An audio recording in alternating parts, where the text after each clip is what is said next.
அஸ்ஸலாமு அலைக்கும் வரஹ்மத்துல்லாஹி வபரகாத்துஹு. அளவற்ற அருளாளனும் நிகரற்ற அன்புடையனுமாகிய அல்லாஹினுடைய சாந்தியும் சமாதானமும் இறுதி தூதர் நபிகள் நாயகம் ஸல்லல்லாஹு அலைஹி வஸல்லம் அவர்கள் மீதும் அவர்களை பின்பற்றி வாழ்ந்து மரணித்த சத்திய சஹாபாக்கள் சஹாபிய பெண்மணிகளின் மீதும் குறிப்பாக இங்கு அமர்ந்து கொண்டிருக்கக்கூடிய நம் அனைவர்கள் மீதும் என்றென்றும் நின்று நிலவட்டுமாக. கண்ணியத்திற்குரிய எல்லாம் அல்ல அல்லாஹுவின் நல்லடியார்களே, இந்த உலகத்தை படைத்த இறைவன் இந்த உலகத்தில் ஏராளமான ஜீவராசிகளை உயிரினங்களை படைத்து இருந்தாலும் கூட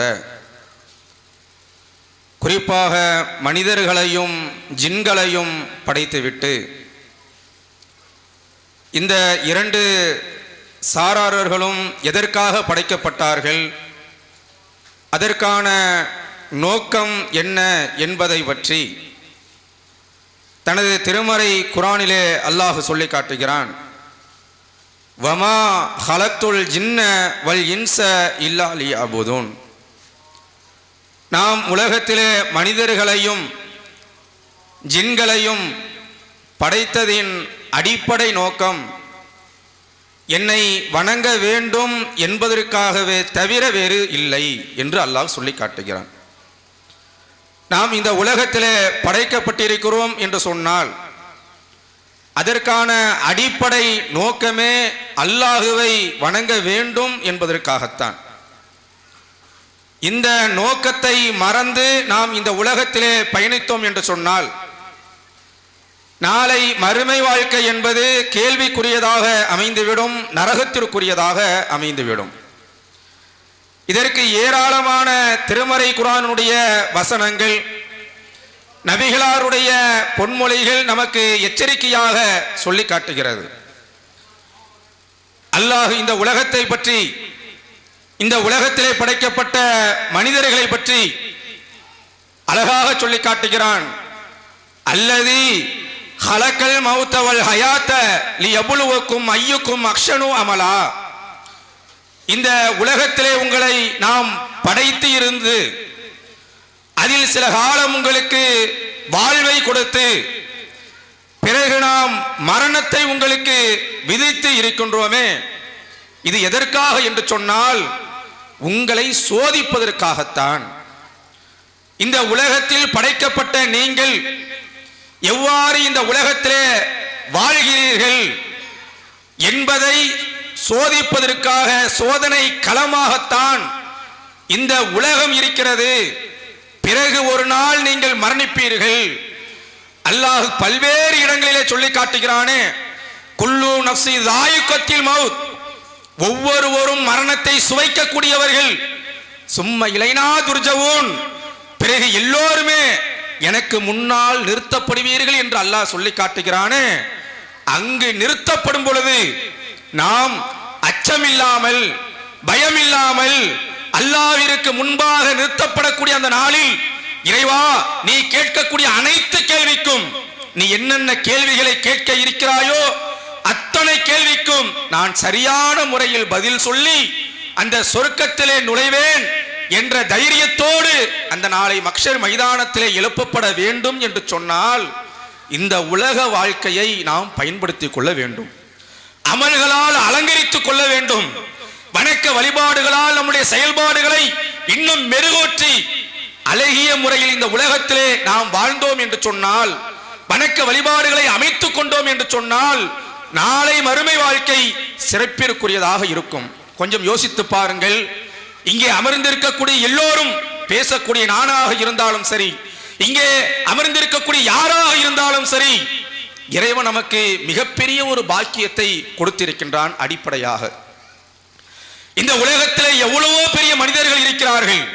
செல்வத்திலே உயர்ந்தவர்கள் இருக்கிறார்கள், பதவியிலே உயர்ந்தவர்கள் இருக்கிறார்கள், அறிவியலிலே உயர்ந்தவர்கள் இருக்கிறார்கள், விஞ்ஞானமே வியந்து பார்க்கக்கூடிய அளவிற்கு ஒட்டுமொத்த சமுதாயத்திற்கும் ஒரு செய்தியை சொல்லக்கூடிய அளவிற்கு உயர்ந்த நிலையில் இந்த உலகத்திலே மனிதர்கள் கொடியிட்டு பறக்கிறார்கள்.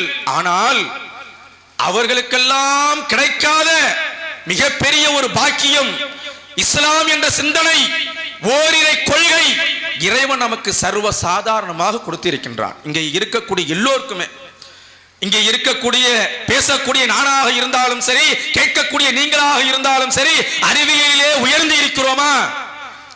பொருளாதாரத்திலே உயர்ந்து இருக்கிறோமா? அரசியல் ரீதியாக, ஆன்மீக ரீதியாக மிகப்பெரிய ஒரு இடத்திலே தஞ்சம் புகுந்து இருக்கிறோமா என்று பார்த்தால் கிடையாது. ஆனால் பாமர மக்களாக இந்த உலகத்திலே வாழ்ந்து கொண்டிருக்கிறோம். ஆனால் அழகிய அந்த கொள்கையை, ஓரிரை சித்தாந்தத்தை இறைவன் நமக்கு கொடுத்திருக்கின்றானே, அல்லாஹுவை வணங்க வேண்டும், இறுதி தூதர் முகம்மதை பின்பற்ற வேண்டும் என்ற சர்வ சாதாரணமாக இந்த கொள்கையை இறைவன் நமக்கு தந்திருக்கிறானே. மிகப்பெரிய மனிதர்கள், ஜாம்பவான்கள் என்று சொல்லக்கூடிய மனிதர்களுக்கெல்லாம் கிடைக்காத ஒரு கொள்கையை இறைவன் சர்வ சாதாரணமாக நமக்கு தந்திருக்கிறானே. அதற்கே நாம் இறைவனுக்கு நன்றி செலுத்த வேண்டும். அதை நாம் முதலில் புரிந்து கொள்ள வேண்டும்.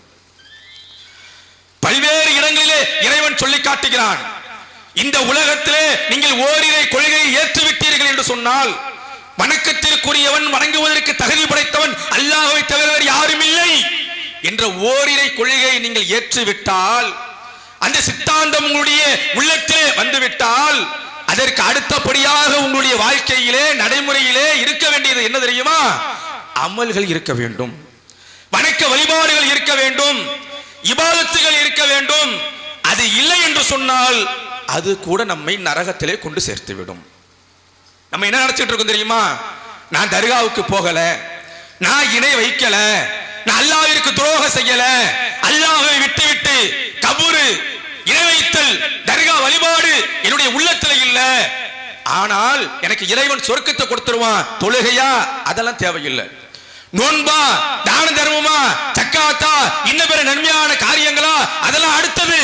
நான் தான் ஏகத்துவத்தில் இருக்கிறேனே, நான் தான் தௌஹீத்வாதியா இருக்கிறேனே, இந்த ஊர்லயே நான் ஏகத்துவத்தில் உறுதியா இருக்கிறேனே, எனக்கு ஏன் வணக்க வழிபாடு, எனக்கு ஏன் தொழுகை, எனக்கு ஏன் நோன்பு, எனக்கு ஏன் தான தர்மம், நான் தான் ஏகத்துவத்தில் கரெக்டா இருக்கிறேனே என்பதை போன்று இன்றைக்கு உலகத்திலே மமதையோடு நாம் வாழ்ந்து விடக் கூடாது.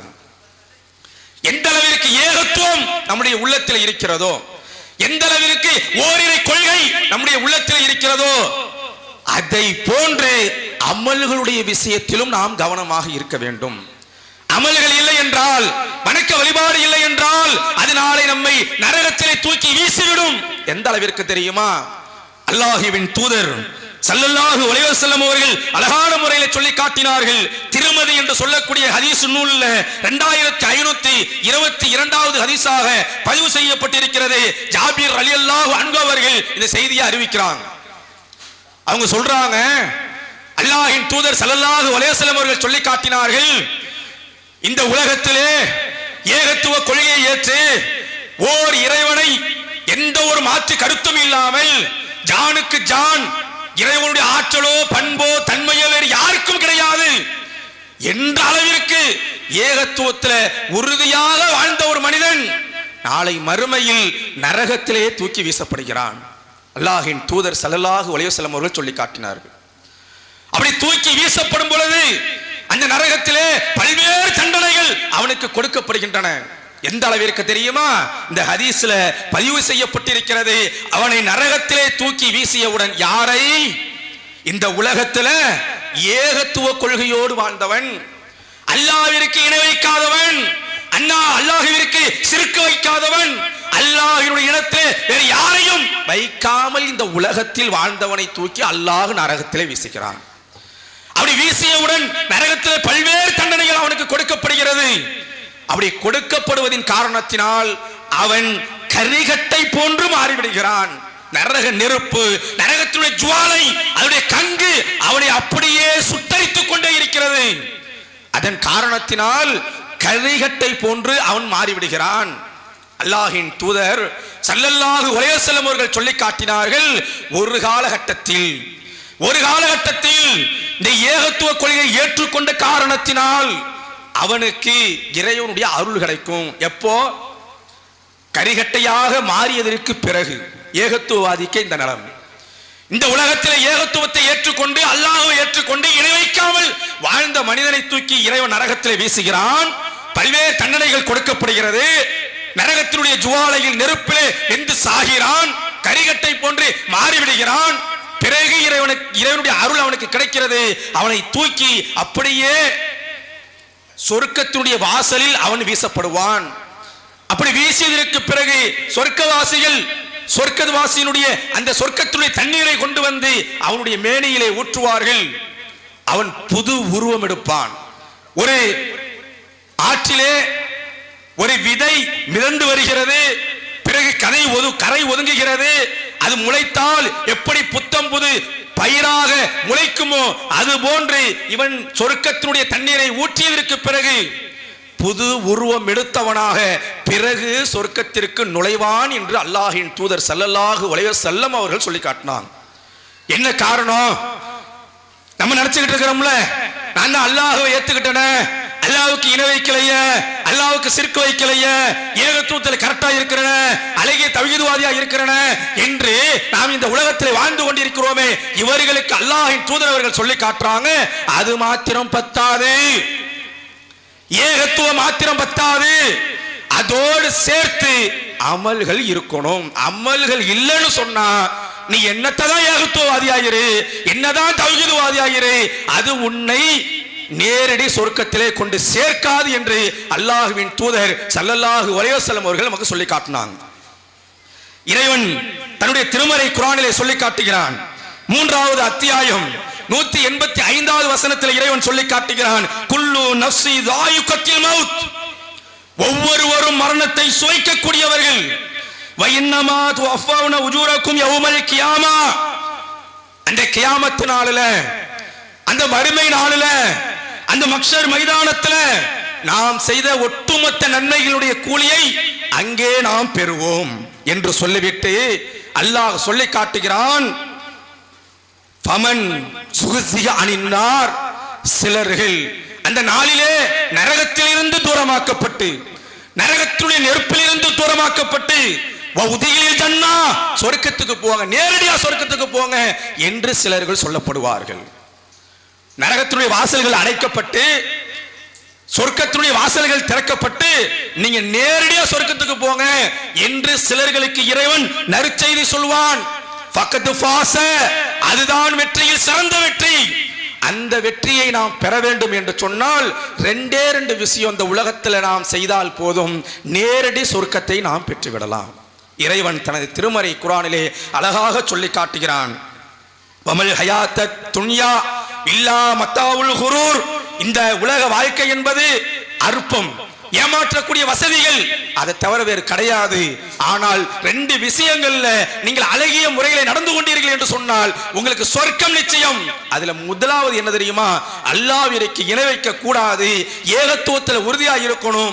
2வது அதை ஒத்து இருக்கக்கூடிய, அதோடு சேர்த்து இருக்கக்கூடிய 2வது விஷயம் என்னவென்று சொன்னால் வா அமிலன் சாலிஹன், நல்ல நல்ல விஷயங்கள், வணக்க வழிபாடுகள் உங்களிடத்தை அழகிய முறையில் இருக்க வேண்டும் என்பதைத்தான் திருமறை குர்ஆன் இறைவன் நமக்கு சொல்லி காட்டுகிறான். இப்போ இங்க உட்கார்ந்து இருக்கக்கூடிய எல்லோரும் ஏகத்துவத்தில் கரெக்டா இருக்கிறோம், ஏக இறைவனை வணங்கக்கூடிய விஷயத்துல சரியாக இருக்கிறோம். அல்லாஹ்விற்கு இணை கற்பிக்க மாட்டேன், இணை வைக்க மாட்டேன், தர்கா வழிபாடு என்னிடத்துல இல்ல, அது தவறான கொள்கை, அல்லாஹ்வை மட்டும்தான் வணங்கணும், அனைத்து ஆற்றலையும் தன்மையும் அனைத்து பண்பிற்கும் சொந்தக்காரன் அல்லாஹ்வை தவிர வேறு யாரும் இல்லை என்ற ஏகத்துவத்தில் உறுதியாக நாம் வந்துவிட்டோம் என்று சொன்னால் அதற்கு அடுத்தபடியாக தொழுகையினுடைய விஷயத்தில் சரியா இருக்கணும். இந்த தொழுகையை பொறுத்த வரைக்கும் அல்லாஹ் தனது திருமறை குர்ஆனிலே சொல்லி காட்டுகிறான், இன்ன ஸலாத்த கானத் அலல் முஃமினீன கிதாபம் மௌகூதா, தொழுகை என்பது முஸ்லிம்களுக்கு நேரம் குறிக்கப்பட்ட கடமை என்று சொல்லி காட்டுகிறானே. இந்த வசனம் யாருக்கு? வெறுமனே ஆண்களுக்கான வசனமா அல்லது வெறுமனே பெண்களுக்கான வசனமா என்று பார்த்தால் கிடையாது. இந்த ஏகத்துவ கொள்கையை ஏற்றுக்கொண்ட எல்லோருக்குமான வசனம். அது ஆணாக இருந்தாலும் சரி, பெண்ணாக இருந்தாலும் சரி, அதனுடைய நேரம் வந்துவிட்டால் அந்த தொழுகையை நீங்கள் நிலைநாட்ட வேண்டும். பல்வேறு விதிவிலக்குகள் தொழுகைக்காக கொடுக்கப்பட்டிருக்கிறது. பல்வேறு விதிவிலக்குகளோடு தான் இறைவன் நமக்கு தொழுகையை கடமையாக்கி இருக்கின்றான். அந்த தொழுகையை நாம் சரிவர பேணக்கூடியவர்களாக இருக்க வேண்டும். எந்த ஒரு நேரத்திலும் தொழுகையை விட்டவர்களாக நாம் இருந்துவிடக் கூடாது. சைத்தானுடைய நோக்கம் என்ன? சைத்தானுடைய உறுதிமொழி என்ன? எப்படியாவது நம்மளை வழிகெடுக்கணும், எப்படியாவது நம்மளை நரகவாசியாக ஆக்கணும். இறைவனிடத்தில் அவன் ஆரம்பத்திலே உறுதிமொழி எடுத்துட்டான். இறைவா, நீ இந்த உலகத்துல படைக்க போகின்ற மனிதர்களை நான் வழிகெடுக்கணும், நீ அவகாசம் தா. இறைவன் என்ன சொன்னா, உனக்கு அவகாசம் கொடுத்துட்டேன், ஆனா என்னுடைய அடியார்களை, என்னை ஏற்றுக்கொண்டவர்களை உன்னால் ஒரு காலகட்டத்திலும் வழிகெடுக்க முடியாது என்று சொன்னானே, அந்த இறைவனுடைய வாக்குறுதியை நாம் நிறைவேற்ற வேண்டும் என்று சொன்னால், அந்த சைத்தானுடைய தவறான திட்டத்தை நாம் உடைத்து எறிய வேண்டும் என்று சொன்னால், வணக்க வழிபாடுகளில் நாம் சரியாக இருக்க வேண்டும். கொஞ்சம் யோசித்து பாருங்கள். பல்வேறு வணக்க வழிபாடுகள் நமக்கு கடமையாக்கப்பட்டிருக்கிறது. அதுல முதலாக கடமையாக்கப்பட்ட நாளை மறுமையிலே மக்ஷர் மைதானத்திலே ஒட்டுமொத்த மனித சமுதாயமும் எழுப்பப்படக்கூடிய அந்த நாளிலே இறைவன் இறைவனை புறக்கணித்தவர்களை தூக்கி நரகத்தில் வீசிடுவான். இறைவனை ஏற்றுக்கொண்டு இந்த உலகத்திலே வாழ்ந்தார்களே, அவர்களை அப்படியே நிற்க வைத்து அவர்களிடத்தில் கேட்கக்கூடிய முதல் கேள்வி என்ன? அல்லாஹ்வின் தூதர் ஸல்லல்லாஹு அலைஹி வஸல்லம் அவர்கள் அழகாக சொல்லி காட்டினார்கள். முதல் கேள்வி, நீ ஏகத்துவ கொள்கை ஏற்றுக்கொண்டு இந்த உலகத்தில் வாழ்ந்திருக்கிற, இணை வைக்காம வாழ்ந்திருக்கிற, அல்லாஹ்வை ஏற்றுக்கொள்ளக்கூடிய விஷயத்தில் விதத்தில் அவனை ஏற்றுக்கொண்டு இந்த உலகத்தில் வாழ்ந்திருக்கிற, உனக்கு நான் கடமையாக்கிய வணக்க வழிபாடுகளில் முதன்மையானது தொழுகை. அந்த தொழுகையை நீ பேணினாயா? அதை ஆண்களை மாத்திரம் பார்த்து கேட்கக்கூடிய கேள்வி அல்ல, ஒட்டுமொத்த மனிதர்களையும் இந்த ஏகத்துவ கொள்கையை ஏற்றுக்கொண்ட ஆணாக இருந்தாலும் சரி, பெண்ணாக இருந்தாலும் சரி, எல்லோரையும் பார்த்து கேட்கக்கூடிய கேள்வி, நீங்க தொழுகையை நிலைநாட்டினீர்களா? உங்களுக்கு தொழுகையை நான் கடமையாக்குறேன், அந்த தொழுகையை நீங்கள் நிலைநாட்டினீர்களா என்று கேட்கக்கூடிய நேரத்தில் நாம் ஒவ்வொருவரும், ஆணாக இருந்தாலும் சரி, பெண்ணாக இருந்தாலும் சரி, நாம் ஒவ்வொருவரும் அல்லாஹ்விடத்தில் பதில் சொல்ல வேண்டும் என்று சொன்னால், அந்த தொழுகையினுடைய விஷயத்தில் நம்ம சரியாக இருக்கணும். இன்னைக்கு நம்முடைய ஊர்ல ஏராளமான பள்ளிவாசல்கள் இருக்கிறது. தொழுகை பற்றி மறதி ஏற்பட்டாலும் கூட பள்ளிவாசல் பாங்கோசை ஒலிக்கப்படுகிறது. ஐவேளை ஐயால சலா, தொழுகையின் பக்கம் வாருங்கள், ஐயாலல் ஃபலா, வெற்றியின் பக்கம் வாருங்கள், பாங்கோசை நினைவுபடுத்தப்பட்டு கொண்டே இருக்கிறது. நம்ம எங்க இருந்தாலும் பாங்கோசை ஒலித்து கொண்டே இருக்கிறது. அந்த நேரத்தில் நாம் தொழுகையை நோக்கி செல்கிறோமா? ஆண்களாக இருக்கக்கூடியவர்கள் பள்ளிவாசலை நோக்கியும், பெண்களாக இருக்கக்கூடியவர்கள் கட்டாயம் பள்ளிக்கு வர வேண்டிய அவசியமில்லை, வருவதற்கான அனுமதி இருந்தாலும் கூட வீட்டில் தொழுவதற்கான அனுமதி இருக்கிறது, வாய்ப்பு இருக்கிறது. அதை நாம் நிலைநாட்டக்கூடியவர்களாக இருக்கிறோமா? அதனுடைய நேரத்தில் அழகிய முறையிலே அந்த தொழுகையை நிலைநாட்டக்கூடியவர்களாக நாம் இன்றைக்கு இருக்கிறோமா என்பதை நாம் ஒவ்வொருவரும் சிந்தனை செய்து பார்க்கணும். அல்லாஹ்வின் தூதர் அவர்களை எடுத்து பாருங்க, ரோல் மாடல், எனக்கான வழிகாட்டி முஹம்மது. நான் இந்த உலகத்தில் என்னுடைய செயலை அமைத்துக் கொள்ளக்கூடிய நேரத்தில் ரசூலுல்லாஹ் என்ன சொன்னாங்களோ அவங்களைத்தான் நான் பின்பற்றுவேன். அவங்களுடைய செயல் அங்கீகாரம், அதைத்தான் நான் நடைமுறைப்படுத்துவேன் என்று இன்றைக்கு உலகத்திலே வாழக்கூடிய நாம் அந்த தூதரை கொஞ்சம் சிந்தனை செய்து பாருங்கள். 23 ஆண்டுகால பிரச்சாரம் அல்லாஹ்வின் தூதர் ஸல்லல்லாஹு அலைஹி வஸல்லம் அவர்கள் இந்த உலகத்தில் செஞ்சாங்க.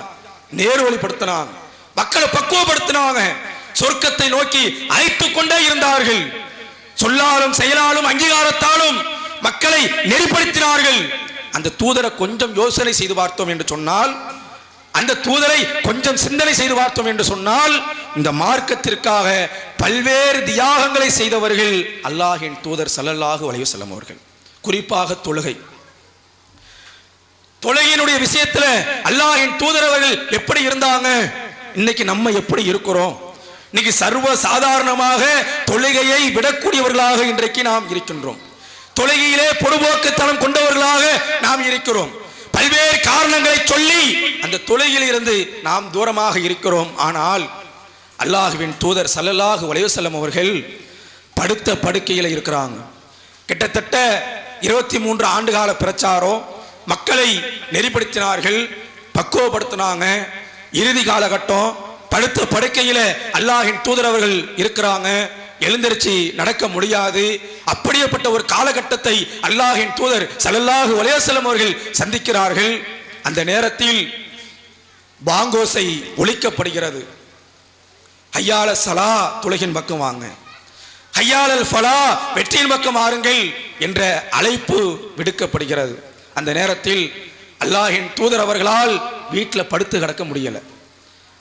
பாங்கு சொல்லிட்டாங்க, தொழுகையை நிலைநாட்டணும், தொழுகையை விடக்கூடாது, அது நமக்கான கடமை என்று நபி அவர்கள் உணர்ந்தவர்கள் 2 சஹாபாக்களை அழைச்சாங்க. எல்லாருக்கும் இந்த ஹதீஸ் தெரியும். 2 சஹாபாக்களை ரசூலுல்லாஹ் அழைத்தார்கள். வலதுபுறம் ஒரு சஹாபி, இடதுபுறம் ஒரு சஹாபி நிற்க வைத்தார்கள். என்னை இப்ப அழைச்சிட்டு போங்க பள்ளிக்கு, என்னால் நடக்க முடியாது. ஒவ்வொரு ஸ்டெப்பா எடுத்து வைத்து நடக்கக்கூடிய அளவிற்கு எனக்கு உடம்புல தெம்பு இல்லை. ஆனால் என்னுடைய நோக்கம் பள்ளிவாசலை நோக்கி இருந்தது. ஆனால் என்னுடைய நோக்கம் முழுக்க முழுக்க தொழுகையை நிலைநாட்ட வேண்டும். இறைவன் எனக்கு கடமையாக்கிய அந்த வணக்கத்தை நான் விட்டுவிடக் கூடாது. மரணம் வரைக்கும் அந்த தொழுகை என்னிடத்திலிருந்து போய்விடக் கூடாது. நடக்க முடியாது என்பதற்காக நான் தொழுகை விடுவதா? நடக்க முடியாது என்பதற்காக நான் பள்ளிவாசலை விட்டு தூரமாக இருப்பதா? இல்லை என்று சஹாபாக்களை அழைத்துக் கொண்டு அல்லாஹ்வின் தூதர் அவர்கள் பள்ளிவாசலுக்கு சென்றார்கள். அந்த ஹதீஸ்ல பதிவு செய்யப்பட்டிருக்கிறது, அல்லாஹ்வின் தூதர் நபிகள் நாயகம் ஸல்லல்லாஹு அலைஹி வஸல்லம் அவர்களை அந்த 2 சஹாபாக்களும் நபித்தோழர்களும் இழுத்து கொண்டு சென்றார்கள். நபி அவர்களுக்கு பின்னால் கட்டை விரல் கோடு போட்டுக் கொண்டே வந்தது. அந்த 2 சஹாபாக்களும் இழுத்து கொண்டுதான் பள்ளிவாசலுக்கு சென்றார்கள். அந்த அளவிற்கு தொழுகையினுடைய சிந்தனை நபி அவர்களுடைய உள்ளத்தில் இருந்தது.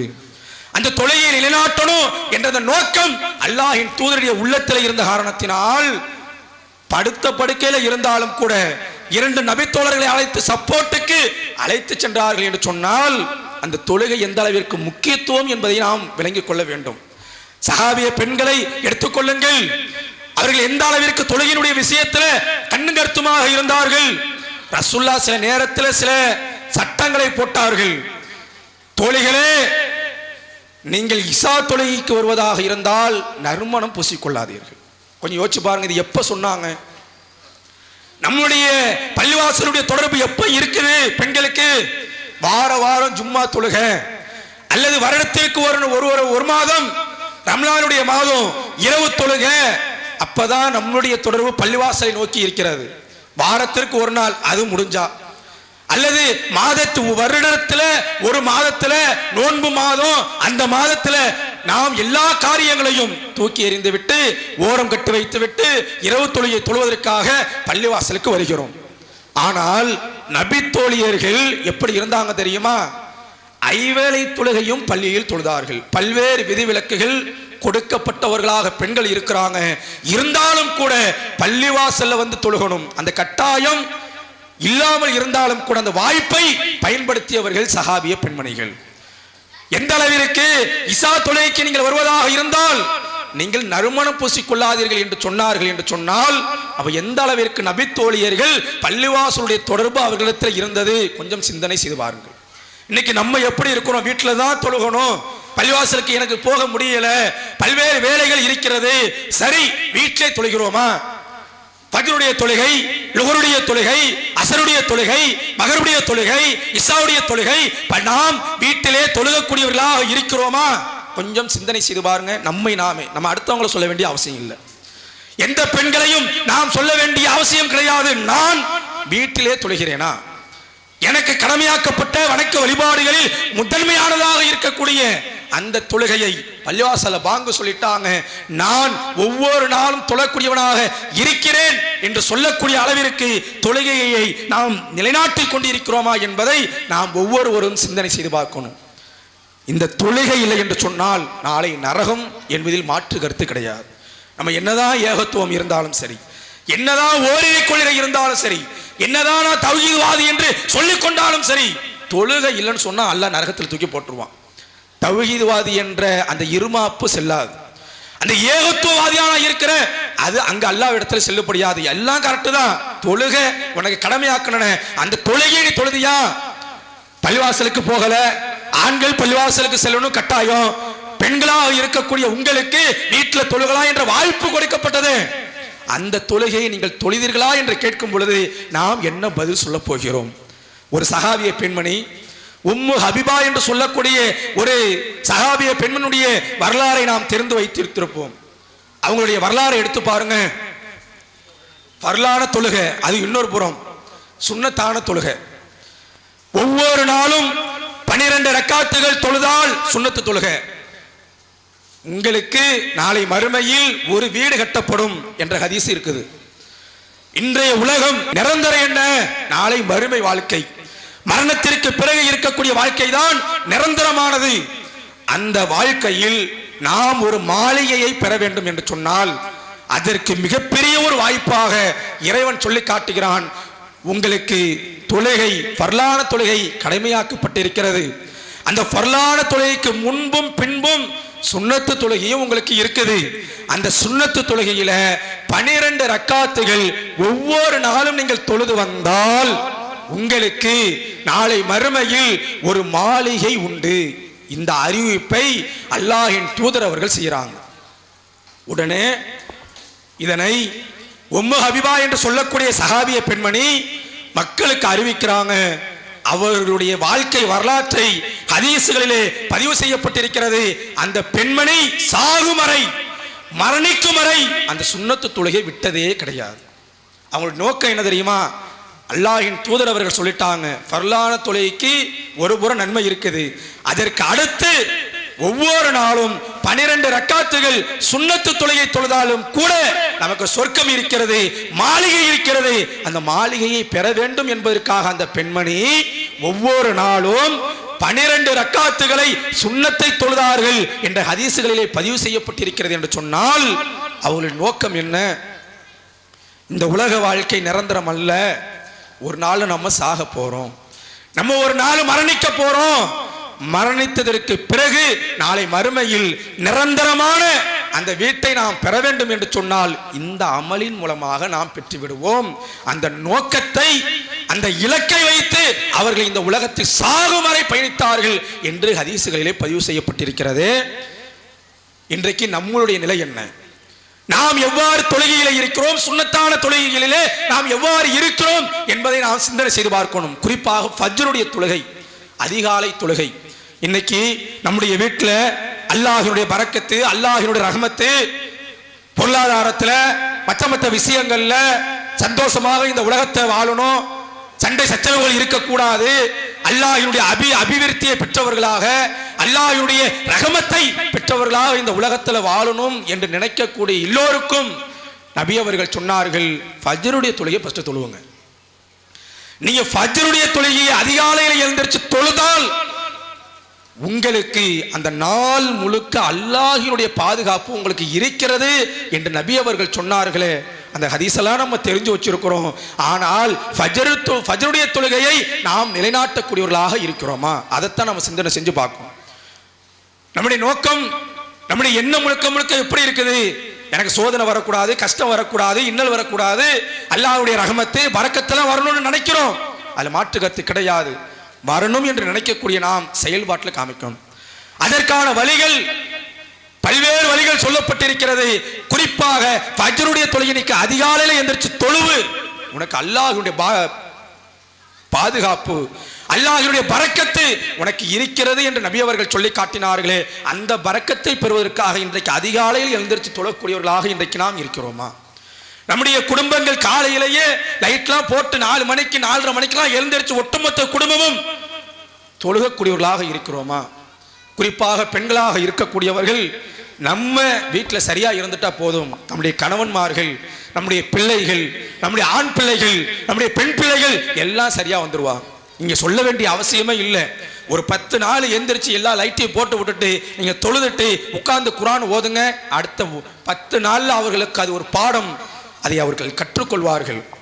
நீ லைட்டெல்லாம் ஆஃப் பண்ணிட்டு நல்லா இருட்டு முழுக்க தூங்குனீங்கன்னா விடிய விடிய சூரிய வெளிச்சம் வர வரைக்கும் தூங்க வேண்டியதான்.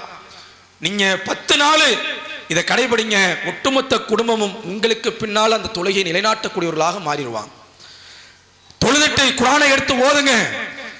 காலையில ஒரு 4:30 மணி 5 மணி 5 மணிலிருந்து 1 மணி நேரம் 6 மணி வரைக்கும் நேரத்தை ஒதுக்கி மார்க்கத்திற்காக நீங்கள் செலவிட்டால் உங்களுடைய குடும்பம் இஸ்லாமிய குடும்பமாக, தொழுகையை நிலைநாட்டக்கூடிய ஒரு குடும்பமாக, அல்லாஹ்வுடைய பாதுகாப்பு பெற்ற ஒரு குடும்பமாக நீங்களும் மாறுவீர்கள், உங்களுடைய குடும்பம், உங்களுடைய பிள்ளைகளும் மாறுவார்கள். அடுத்த தலைமுறை என்ன நிலையினே தெரியல, அந்த அளவுக்கு போய் கொண்டிருக்கிறார்கள். எல்லா விளையாட்டு எல்லா கேளிக்கைகளாக இன்றைக்கு போய் கொண்டிருக்கிறது. எல்லா மொபைல்லையே இன்றைக்கு வாழ்க்கையை தொலைத்து கொண்டிருக்கிறார்கள். எல்லாம் கேம்லையே நம்முடைய பிள்ளைகள் சிறார்கள் கழித்துக் கொண்டிருக்கிறார்கள். அந்த பிள்ளைகள் மார்க்கத்தின் அடிப்படையில் வளர வேண்டும் என்று சொன்னால் இங்கே அமர்ந்திருக்கக்கூடிய ஒவ்வொரு பெண்களும் 10 நாள் தொடர்ச்சியா ஒவ்வொரு தொலையும் தொழக்கூடியவர்களாக மாறுங்க. உங்களுடைய பிள்ளைகள் உங்களை பின்பற்றி தானாக தொழுவார்கள். ஆம்பளை பிள்ளைங்களை பாங்கு சொல்றாங்களா, பள்ளிவாசலுக்கு அனுப்பிவிடுங்க. இல்லை எவ்வளவோ நம்ம இடத்துக்கு நம்ம அனுப்புறோம். ஒரு 10 நாள் பிள்ளைகளை பாங்க சொல்றாங்களா, பள்ளிவாசலுக்கு அனுப்பி அவர்களை நீங்கள் பக்குவப்படுத்தினீர்கள் என்று சொன்னால் ஒரு 10 நாளைக்கு பிறகு நீங்க சொல்ல வேண்டிய அவசியமே இல்லை. உங்களுடைய பொம்பளை பிள்ளைங்களும் ஆம்பளை பசங்களும் அழகான முறையில் தொழுகக்கூடியவர்களாக மாறிவிடுவார்கள். அந்த வாய்ப்பை உருவாக்க வேண்டிய இடத்துல நீங்க இருக்கீங்க. அதை நாம் சரிவர பேணினால் போதும். தொழுகை நம்ம இடத்துல கரெக்டாக இருந்துட்டுனா மற்ற எல்லா விஷயமும் சரியாக மாறிவிடும் என்பதை புரிந்து கொண்டு தொழுகையினுடைய விஷயத்துல கண்ணும் கருத்துமாக இருங்க. எப்போ மரணிப்போம்னு தெரியாது. இன்று நாள் நாம் இங்கே அமர்ந்திருக்கிறோம். விடிந்தால் அல்லது இரவு மரணம் வரலாம். அப்படிப்பட்ட நிலையில் நாம் பயணித்துக் கொண்டிருக்கிறோம். மரணம் எப்பொழுது வேண்டுமானாலும் வரலாம். ஆனால் நமக்கு கிடைத்த நேரத்தில் வணக்க வழிபாடுகளை செய்வோம். அதிலும் குறிப்பாக தொழுகையினுடைய விஷயத்தில் அதிக அக்கறையோடு நம்முடைய வாழ்க்கையை அமைத்துக் கொண்டு நாளை மறுமையில் ஒட்டுமொத்த இஸ்லாமிய சமுதாயமும் சொர்க்கவாசிகளாக எழுப்பப்பட வேண்டும் என்று சொன்னால் ஏகத்துவம் மாத்திரம் பத்தாது, அதோடு சேர்த்து அமல்கள் முதலில் தொழுகையை நிலைநாட்டக்கூடியவர்களாக ரப்புல் ஆலமீன் நம் அனைவரையும் ஆக்கி அருள் புரிவானாக. அஸ்ஸலாமு அலைக்கும் வரஹ்மத்துல்லாஹி வபரகாத்துஹு.